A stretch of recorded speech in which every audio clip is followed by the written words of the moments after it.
how does an individual navigate to find like their best environment, their best way at a given time? The idea is to have this self-actualization, to reflect on yourself, to try different strategies. And sometimes you just have to be alone. You have to create a life in which you increase the chance of inflection points happening around you. We're going through a big change, but this is actually nothing new. What's new is what's changing, but it sounds like throughout human history, there have been changes, and they are happening faster and faster. Self-discovery is active effort. You have to spend a substantial amount of time just observing yourself, upgrade your self-navigation skills. Your skills allow you to meet more interesting people, and these people allow you to build more skills and get more opportunities. Welcome to the show. Welcome to the show.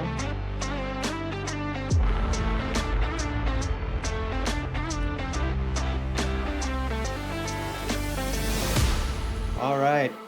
Today, we are talking about your future of work. What is work going to be like for you in the future with all the changes going on with AI, with Web3? There's so many technologies, and you keep hearing all about all these layoffs and the changing job landscape. And I think we all kind of know it's not going to be how it was.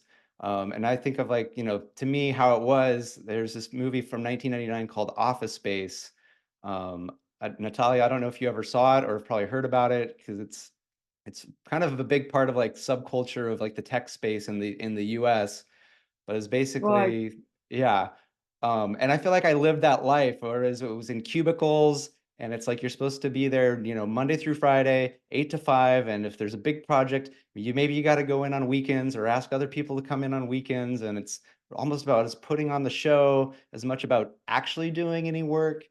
And I I I don't think that's actually the way it is now, or it doesn't have to be. And I think in the future, I think there's still going to be some people that want to work that way, and let them work that way. But not everybody has to do everything, or not all supposed to be the same anymore. And I think this AI and these other technologies are disrupting it. And I don't know, what's your thoughts on how it's been, and where do you see it going? Thank you so much, Justin, for invitation to your podcast. Yeah, actually, we are living as Chinese like to curse. We are living in interesting times. So indeed, we are going through a major socio-economical shift right now, and to my knowledge, it just has started. So just brace yourself for quite a ride, because the next decade might be really interesting in that sense. And so what we observe is that there is a superposition of multiple effects, that some of them are just natural development of the economy and technology that actually influences our lives, including our professional lives.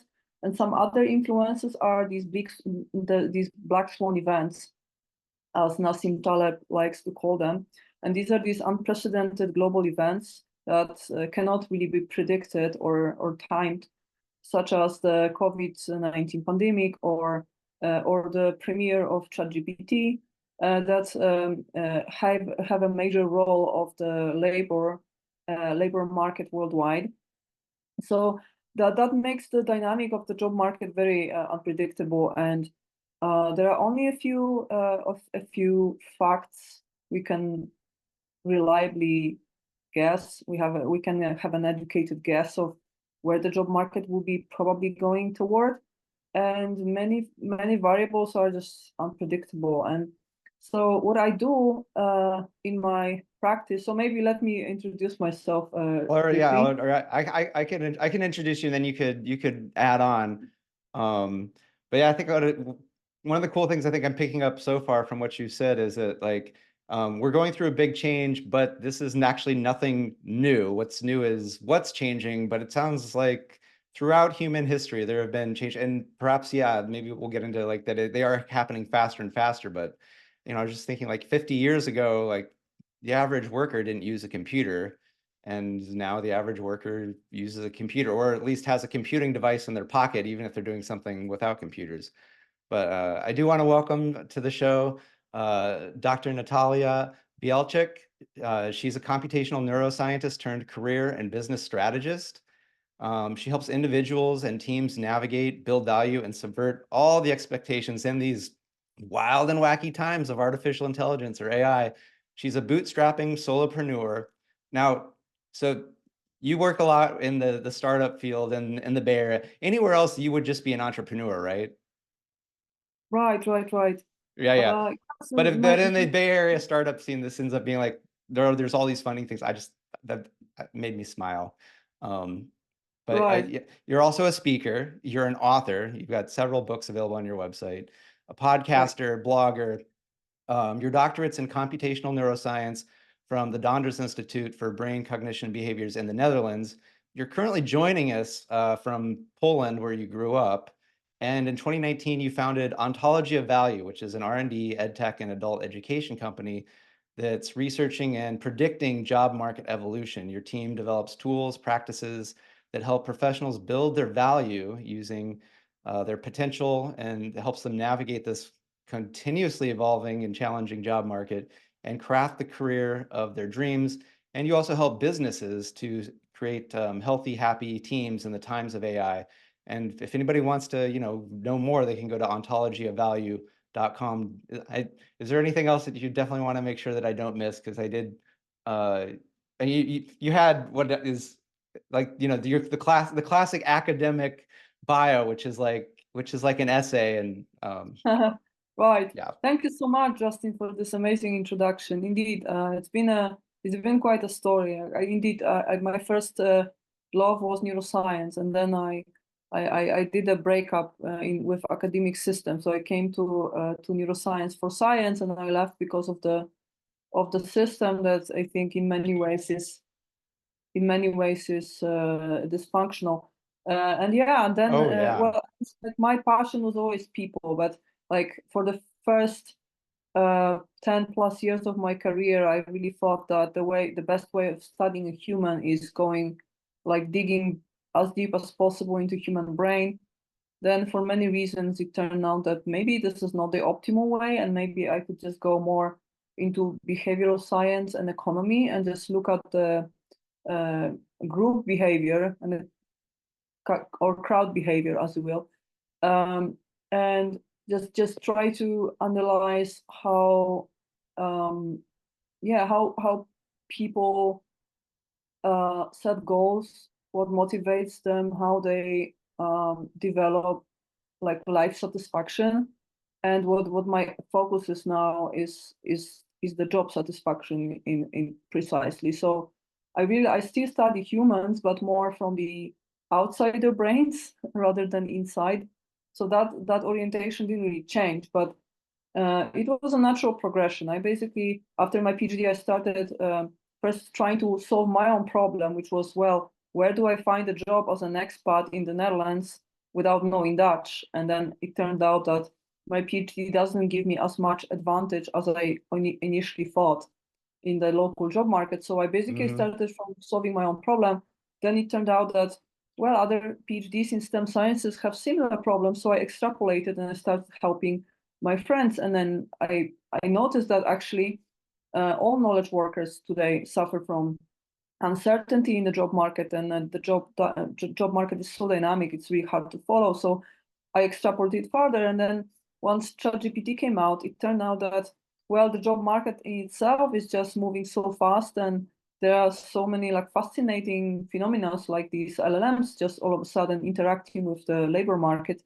But on the one hand, it's like it's a fascinating subject for studies, but on the other hand, what are the implications, and how can we make sure that we can reliably like stay safe in the job market and just develop ourselves without constantly worrying about tomorrow? So from just a little problem like finding your next job, it actually it escalated quickly into trying to predict the global dynamic of the labor market. So that's my Yeah. story.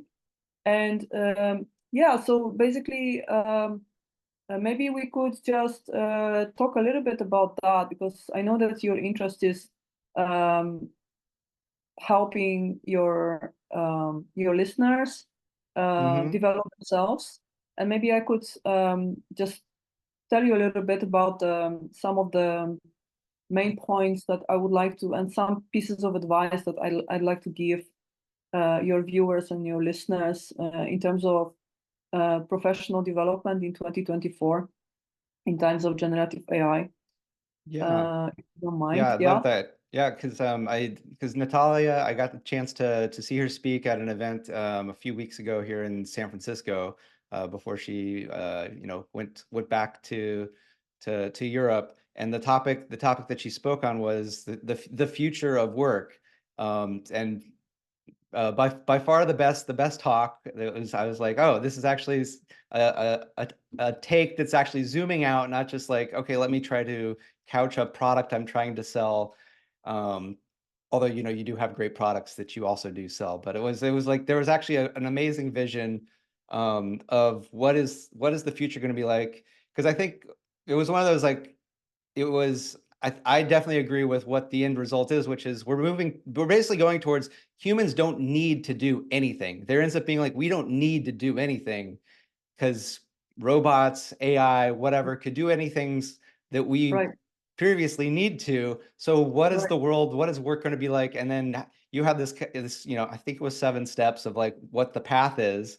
right. And so, yeah, if you could maybe like, share a little bit of like what that is, and then the tips, I think it's going to be great. And then, yeah, and then we'll also kind of get into, yeah, how does an individual navigate? Because you also have this cool thing called the ontology of value test that I took that I don't know you developed, and I did find it like pretty fast because I've done a lot of these things, MTBI, and I don't know, there's so many of these Right. tests available, and I did find this to be like a uniquely um, fun, interesting, but adding new perspective into myself and then possible environments that I hadn't seen quite before. And it was there, all of these tests, I find there's always a little bit of like, oh yeah, like of course, and then like, oh wait, oh that makes sense. Like it's a little bit of like, well, of course, and then a little bit of like, aha, which is always fun. So yeah, It's all maybe about if the you, aha, yeah.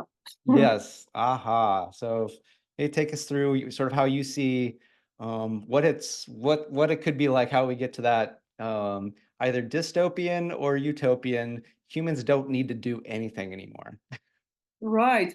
Actually, yeah, so to start with, there was a debate for a long time whether we are going more toward George Orwell's vision of the world, like 1984. Hmm.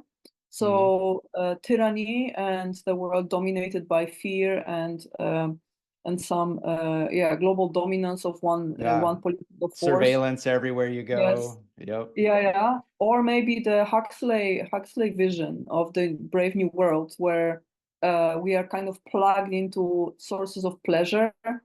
and uh, and I think we can now answer this question that actually we are all becoming dopamine addicts, and the world is like at this moment it's the labor market is quite hectic, but the productivity that results from AI revolution is actually growing exponentially. And we can see this in the number of patents in AI domain growing exponentially over the past few years. And also Moore's law is still in place. So the computational power is constantly doubling every 2 years.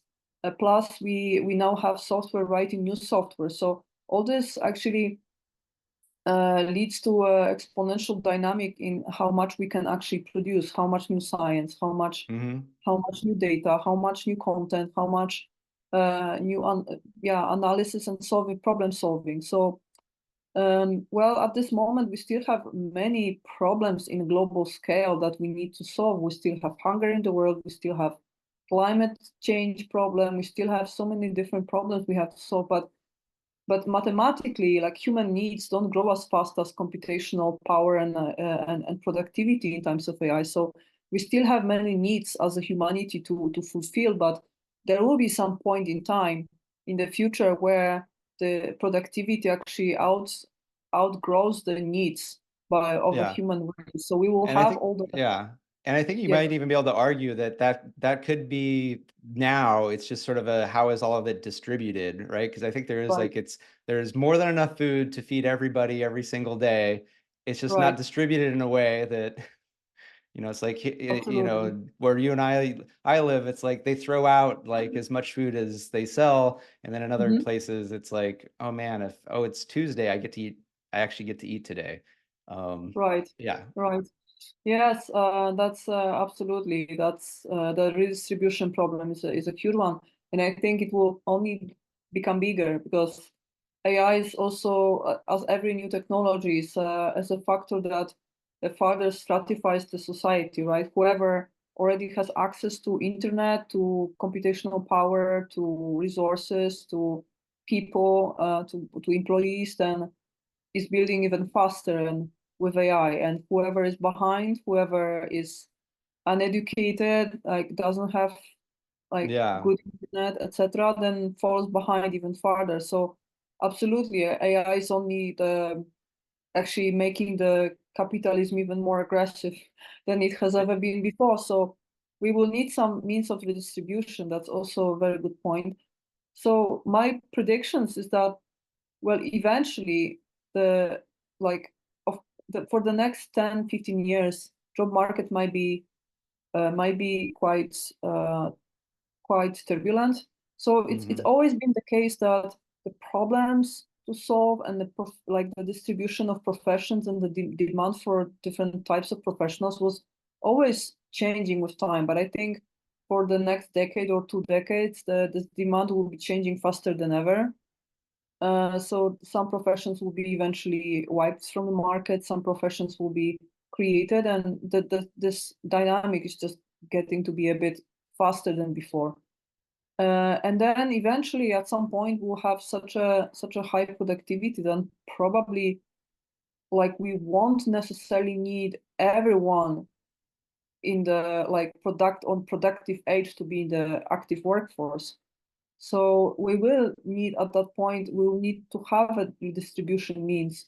And it's actually commonly known as universal basic income idea. So an idea that uh, you can you can have a way of distributing resources so that you eliminate this existential fear of being broke, being homeless, so that there is the sweet spot where you provide enough resources so that everyone feels they can peacefully meet ends and live modest life, but they still have certain amount of motivation to upgrade their life, right? So you can live modest life, but if you want to have a Rolls Royce in your garage, if you want to have vacations in Thailand, then you have to produce something, right? So there should be a sweet spot where like you have a system that still promotes innovation, still promotes contribution, effort, like helping others, but at the same time it eliminates this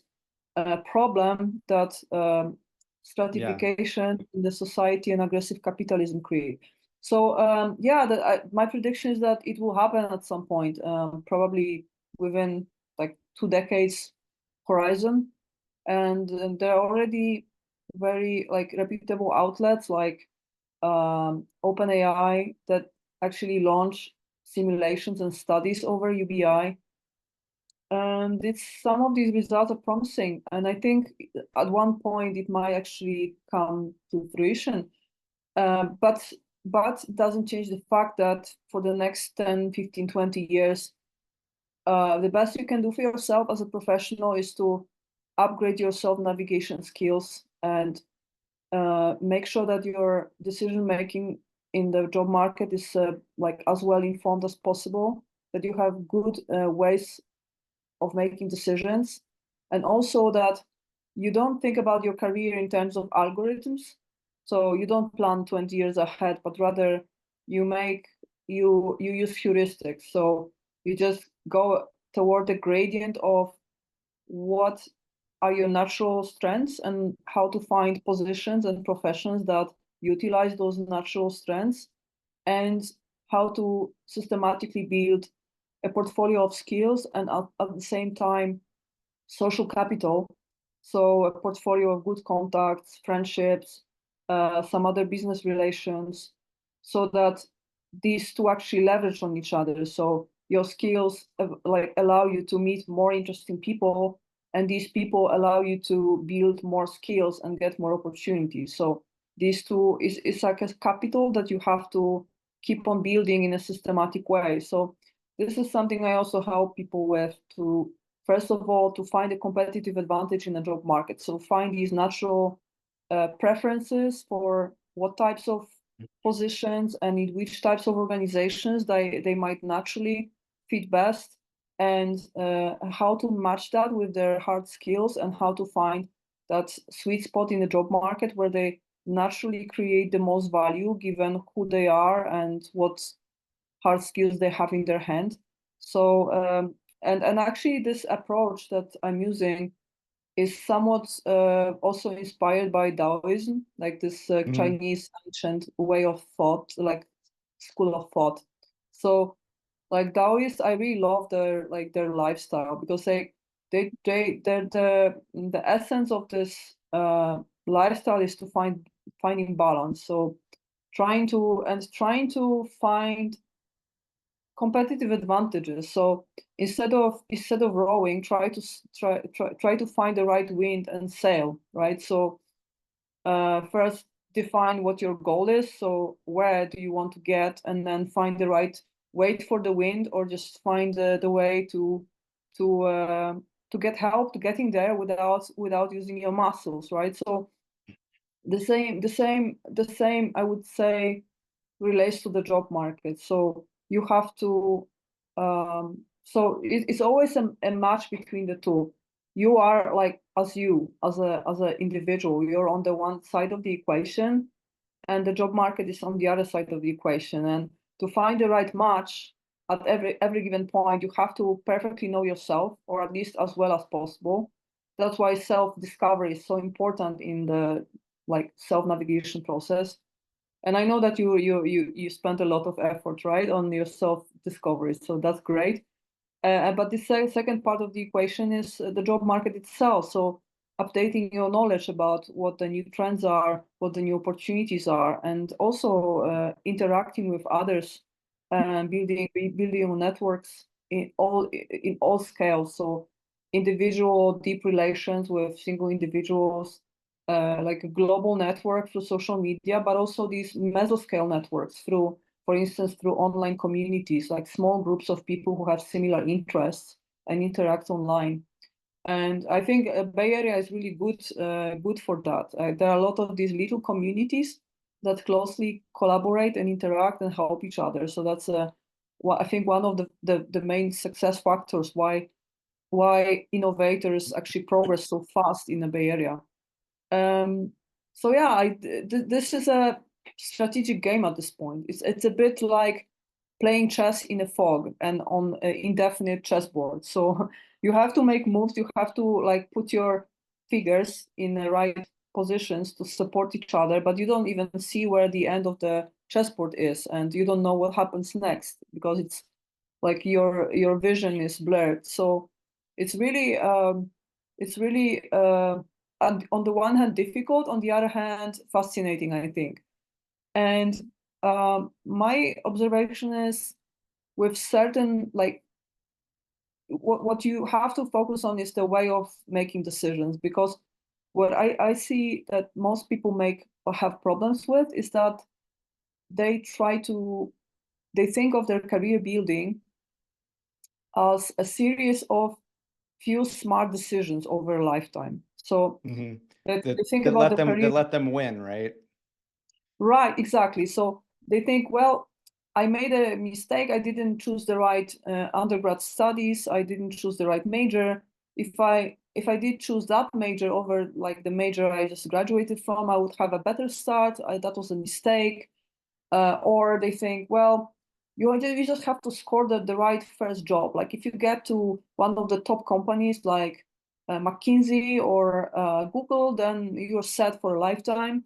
So it's just a matter of like getting lucky once and just Yeah. getting to the right place at the right time, and then everything's fine. But it's not like that. And career development happens moment to moment, day to day. And it's just like an integral of every single day of your life just put together. So it's just the compound effect of having good ways of decision making daily life sums up to great achievements.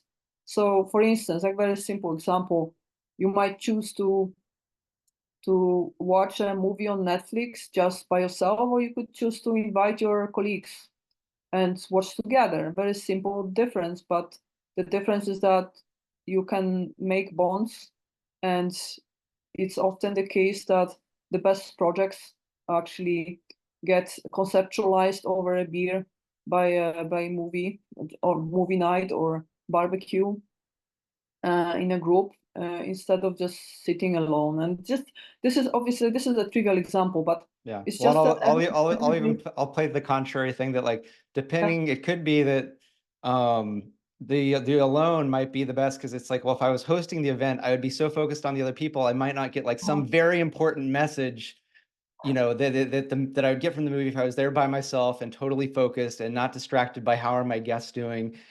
So I think this comes down to a little bit like it's sort of like there is no like one right answer in every time situation, whatever, that it's always do this. It can really just be like it depends on like what's the goal. Like you said this earlier, right, like, well, what is it you're trying to do?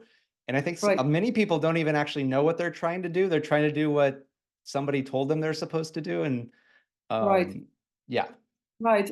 Absolutely, I agree with you. It's a the idea is to have this self-actualization, to reflect on yourself, and to try different strategies. And absolutely, I understand. Sometimes you just have to be alone. Sometimes you have to have a lazy day also to rest from everything. Absolutely. So, but the idea is that like you have to create a life in which you increase the chance of inflection points happening around you, and then there are multiple ways of doing that. And this is just and using like developing intuitive mind, just opening yourself to other people. It's just and also like learning a little bit every day, like 20 minutes of learning, but every day it's just making huge difference over a period of yeah, time. So it's not about like sitting like for a month straight trying to learn quantum mechanics just because you all of a sudden need something like really fancy skill for your next job. It's just about the habit of learning something new every day, and it's yeah. just it's compound effect over time. Because I'd be curious your thoughts on the benefits of having a PhD. Because I felt like when I've got mine, it's like what I actually researched, all the stuff I learned was pretty close to worthless. But what the most important thing was that I learned how to learn, and it's like, oh, I noticed that like, oh, I can learn something, pick it up, and make something of value out of almost anything way better faster than people who hadn't gone through what I had. And I was like, ah, okay, that's what the 6 years Right. was worth. Absolutely, I agree with you. I also think that work ethic is, and when I work with PhDs, I always tell them that work ethic is their biggest asset from a PhD, because everything else is contextual. You just, let's say you do a PhD in neuroscience, then you like swap to another discipline, then your hard knowledge in like domain knowledge in neuroscience is becoming less relevant. But what you like the systematic way of approaching problems and being also patient and independent and just decomposing problems into smaller pieces and then going step by step and being patient, the delayed gratification, and that's the I Yeah, mean the PhD is almost like Olympic Games. It's like 4 years marathon for that one medal, and you have to have. It's almost like you have an athlete's ethic, right? To get there. So this will stay with you for a lifetime, absolutely. And that's also why soft skills are so important. And I also like I have contractors. I don't have full-time employees, but I also see like that work ethic is actually so much more important than skills at the beginning of a collaboration. Because if I see that someone can learn and is focused and motivated, I mean, this sounds trivial, but it indeed like eventually the effects will be better than someone who starts at a really high skill level but is just like unreliable or just not interested in the topic. So absolutely. And what else? So yeah, well, maybe we could talk a little Yeah. bit about the test and your results. Yeah. Because kind of go to like, well, how does an individual navigate to find like their best environment, their best way at a given time? And so, yeah, Natalia's ontology of value has this test that allows you to kind of get an idea of yourself and maybe what types of things are best for you and what's the kind of best environment.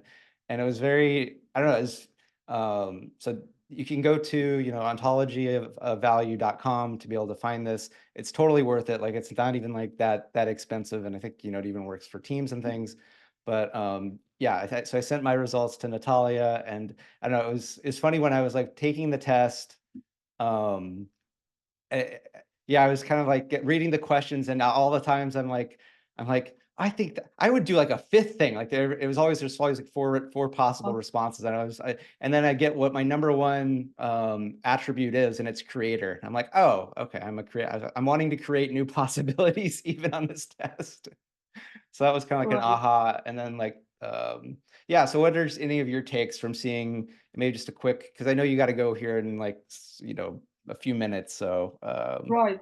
Yeah, so just a few words about the test. We developed it during the pandemic, and it was indeed as a response to this lack of tools that look at the career development from a bit different angle, because there are lots of personality tests out there. But what I specifically was missing was a test that would basically give you some overview of the possible work environments where you might potentially fit in. So especially for people who are just starting their careers, or they are just leaving academia, or they spend their whole professional lives in just one career and now they are thinking of a change. The job market is a bit of an abyss. Like it's a dark forest. It's like they don't know. There are so many different directions to go, and what's a with the same forest? It's tools, mountains. It's a desert. yeah, it's It's all the yes, things it's from normal. the Shire to Mordor and everything in Right, between. Yeah. right. So there is not enough life to try everything on your own skin. So I was thinking of creating a proxy, some tool that would just give you an educated guess on where, with your natural working style, with your personality, with your values, and the way of solving problems, and also the way of bonding with people, where would you possibly fit best? And so we did studies on professionals, like knowledge workers from 17 countries over the pandemic, and we developed norms. We developed like quantitative measures to evaluate your fit to different environments. And so I think what's really interesting about the stats is that it does not only show your personal ranking of the most appropriate working environments for you, but also compares you to a population of participants we had in the study. So you can read that, let's say you're more entrepreneurial than 75% of participants, or you are more corporate than 90%. That gives you some cheat sheet to tell you where your competitive advantage in the job market might be. So this is a quantitative result, which is like really helpful for many people. So in your case, freelancing and entrepreneurship came up on top. So how do you feel about that result?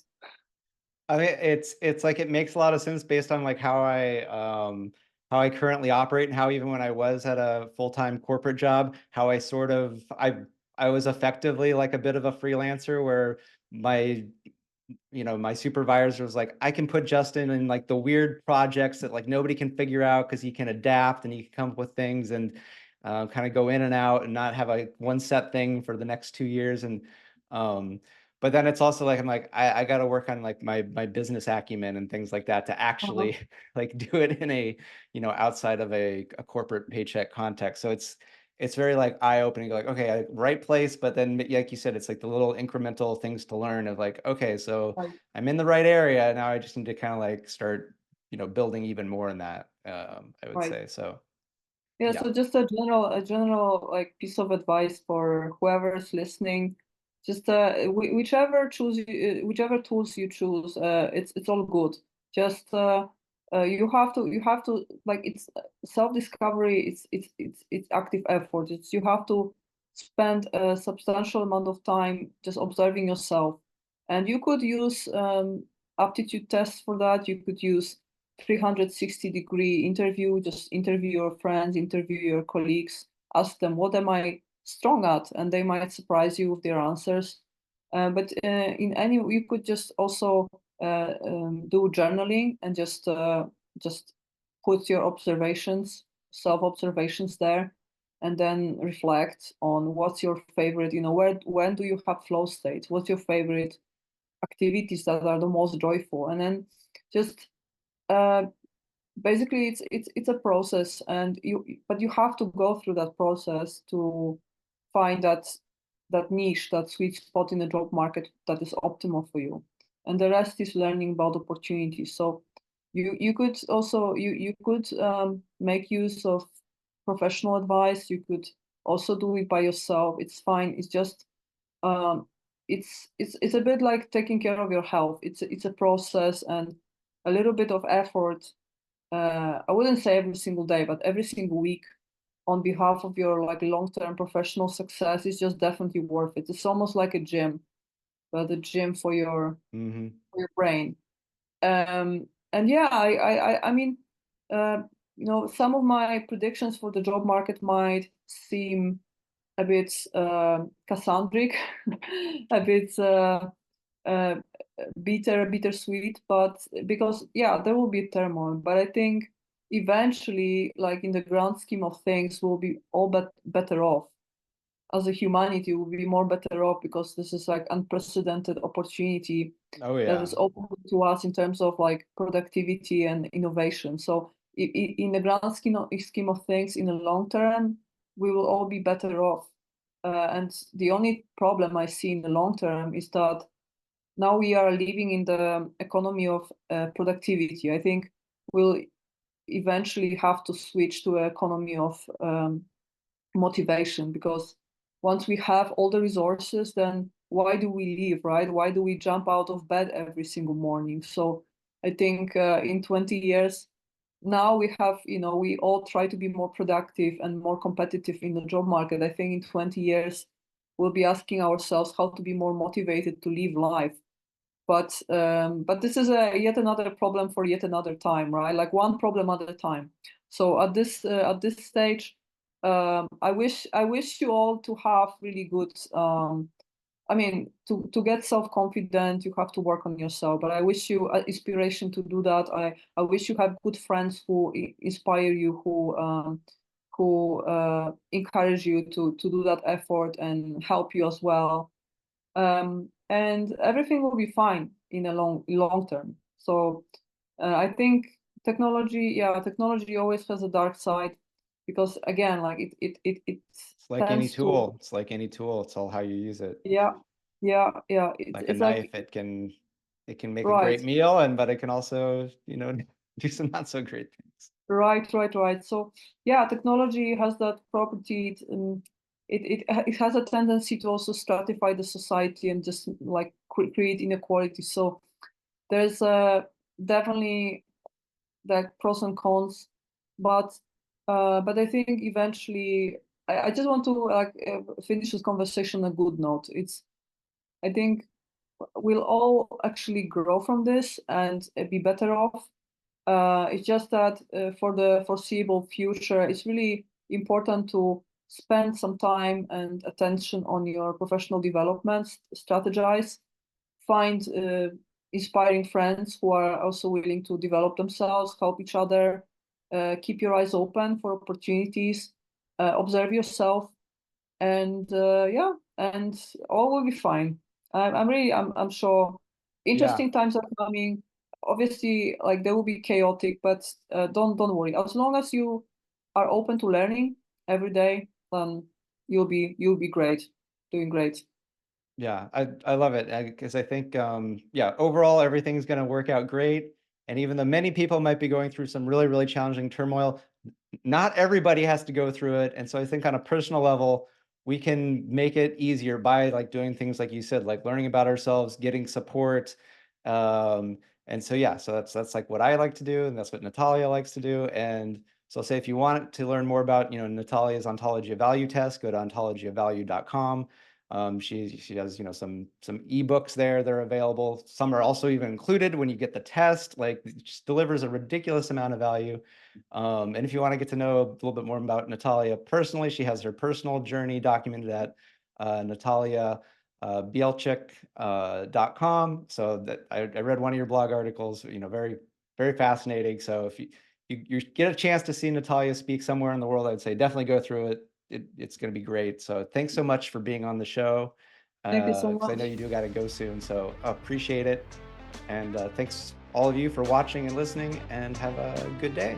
Thanks for tuning in to Engineering Emotions and Energy with Justin Wink, PhD. Today's episode resonated with you? Please subscribe and leave a 5-star review. Your feedback not only supports the show, but also helps others find us and start their journey of emotional and energetic mastery. You can also help by sharing this podcast with someone you think will love it just as much as you do. Together, we're engineering more amazing lives.